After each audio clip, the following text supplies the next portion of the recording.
This was a form of the city of Piranesi in 1762. This was a radical idea of how to restructure Rome from medieval Rome, classical Rome, Baroque Rome. This was an imposition by Piranesi to change the social structure of Rome. And that's what this project does, is the form of this invents a new social structure, not the reverse. Let's take the social structure and give it form.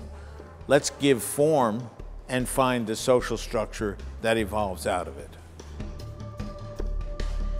We were working with our students at Yale in a seminar on the Campo Marzio. The seminar was devoted 12 weeks to the Campo Marzio, an analysis of it and projections, what it might have been and what it could be today.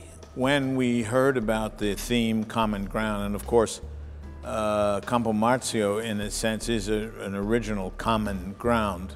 It was a place of Champ de Mars in Rome. We were told we needed to get young architects. So I'm 80, Kipnis is 60, Pier Vittorio is 40. So we represent 3 different generations.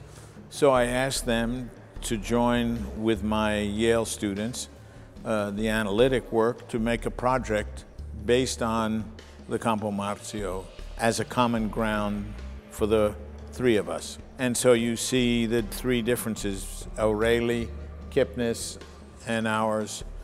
And that's what we wanted to do, to show 3 generations working on the same project at the same time. My students all have to read literature, they have to look at film, they have to, become knowledgeable. You can't do architecture unless you have an education. And to get an education doesn't mean learning how to draw on a computer.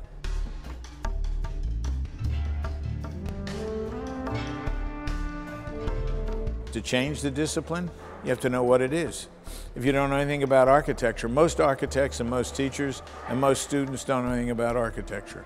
So they can't do architecture. That's why this is important, to study how you can take history and relate it to today.